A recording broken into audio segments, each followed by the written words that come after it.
Christmas 2023 by Kari Askeld. Santa's reindeer have brand new sleighs this year, designed by Tinker, and everyone at the North Pole is eager to see how they will work. The sleighs are sleek and aerodynamic. They have already passed the wind tunnel test, ensuring that they function as they should. They are designed for speed and have automatic stabilizers for parking on slanted roofs. 2 reindeer pull each sleigh, one behind the other, with special harnesses that prevent the rear one from accidentally goosing the forward one if they come to a sudden stop. They have V-shaped plexiglass shields to protecting the elves from reindeer flatulence. Santa is pleased with Tinker's work on the sleighs, especially with the GPS trackers, onboard computer maps, and two-way radios on closed-circuit secure electronic communication systems. They all worried that the evil Krampus will try once again to ruin Christmas. Krampus is known as the Christmas devil. He is half man and half goat, a son of the Norse god Hel. Some think he is a relative of Bigfoot. Krampus believes that all children are evil and that he must destroy Christmas. To stave off an attack by Krampus, an electronic force field guard has been installed on all the sleighs. It is a 2-foot-wide electronic pocket-style barrier protecting them from any attack, physical or electronic. The reindeer are back home from their summer grazing areas and are undergoing speed and endurance conditioning in preparation for the big night. The blackboard from last year, highlighting what worked and what didn't, has been cleared. Tinker draws in detail the changes made to the sleighs, the spans for the reindeer, and how to activate and deactivate the force field. There is a meeting for all the elves in Santa's workshop. Santa thanks everyone for attending, as if they had a choice, gives a little pep talk, then introduces Mrs. Claus, who collects the performance surveys from last year, and reviews the new safety features. After the meeting, all the elves, excluding the reindeer trainers, start the task of sorting through the gifts donated by the various toy makers from all over the world. Unfortunately, the donations fall short of Santa's requirement again this year, so he assembles a crew to make special gender-neutral toys for children of all ages. This year, Santa has decided to give toys to all the children in the world, whether they believe in him or not. Santa's hopes this will contribute to creating peace on Earth. Sybil, his research assistant, has provided Santa with a map of all the children in the world, and he distributes the toys accordingly. The toy makers finish their task and then help the wrappers wrap and bag the gifts before distributing them to the loading crew, who place them in the various sleighs according to Sybil's distribution map. Some of the young elves have formed a rap group, and they provide rhythm and tempo for the baggers to follow.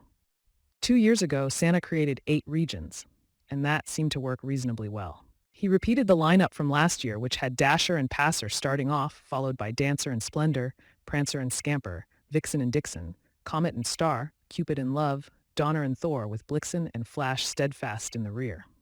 Santa activates his GPS board, which shows the location of each sleigh, all equipped with GPS transceivers. After the GPS board is activated, Hermie, the techie, runs a security check. A few days ago, he sent a spy bot to search for intruders and discovered malware that would destroy the GPS communication. He immediately isolated and neutralized the malware. It seems that Krampus had been able to hack into the GPS circuits, so to be safe, Hermie sent a new and very efficient anti-malware bot to search deep into the circuit. It took a couple of days, but the bot found nasty, multi-purpose malware in the root of the circuit. Hermie isolated and neutralized the vicious malware. Santa is on high Krampus alert, as he is sure he is not finished with Krampus and his antics. All the sleighs are loaded and ready to go. But before they leave, Santa climbs up on the stage to address the elves. He thanks them for the great job they have done loading the toys and feeding the reindeer. They fed the reindeer the exact portion of oats as suggested by Oscar, the main trainer and coach of the reindeer herd. There was a special thank you to Hermie for taking care of the malware. Santa promised the elves that Mrs. Claus and her helpers were preparing their favorite remoulade, sour cream porridge, for everyone to enjoy after the toy delivery. Santa reminds the elves that the rules are the same as last year. Just check the onboard computers and refer to them if in doubt. The roof is always the preferred landing site, but if it is impossible to land on the roof and enter through the chimney, then consider an unlocked back door. In apartment buildings, the elves magically appear through unlocked front doors. He reminds them to always be quiet and not wake anyone, especially the children. If they encounter any adults still awake, they are not to interact with them or accept any akavit or rum-laced eggnog. Santa compliments them on a clean run last year and urges them to refrain from drinking any eggnog or milk set out for them, but says it is okay to eat the cookies. Just remember, if you put your forefinger along the right side of your nose, people won't remember that they saw you. And if you invert your hat inside out from red to gray, you become invisible. Leave the presents and get out the same way you entered, he says. Just as the elves take off, Krampus discovers that his malware has been neutralized, so he resorts to a more direct approach. He is already cruising with his sleigh hooked up to Chaos and Strife, his two fastest reindeer. When he realizes that his electronic malware has been discovered, he chases after Fraggle, who is driving Donner and Thor. Santa picks up Krampus on his radar and sees that he is chasing after Fraggle. Santa has been circling above the North Pole in his new racing sleigh pulled by Rudolph and quickly chases after Krampus. He catches Krampus as he is about to launch a rocket to cut off Fraggle. Santa arrives with Rudolph to stop him. Santa gets close to Krampus's sleigh and throws a miniature electronic interference unit into the back of the sleigh. Rudolph takes the moment to disconnect Krampus's sleigh from Chaos and Strife by wrecking the tow bars with his antlers, which causes Krampus to drop out of the sky with Chaos and Strife after him. As Krampus's sleigh lands, the miniature unit and rocket explode, causing his sleigh to disintegrate into small pieces along with his lab. Santa races back to the North Pole to keep monitoring his elves' progress. Krampus slowly gets up and tries to reassemble his sleigh, but without success. He starts planning other ways to mess up Christmas and boots up his computer to search the internet for ideas. But as soon as he opens a search engine, the miniature device from Santa activates and crashes the system permanently. Krampus is forced to wait until next year. Santa starts thinking about Krampus and about all the violence in the world, and he gets an idea. In the spirit of Christmas, he will send a sprite to Krampus to act as a peace envoy to see if there might be a peaceful solution to the hostilities. Santa's sprite invites Krampus to join them at the North Pole for a peaceful Christmas celebration, and much to everyone's surprise, Krampus accepts the invitation. With no more interference, the elves deliver the presents unseen and on time. The war in Ukraine and Russia, and also in Israel and Palestine, creates some tense moments.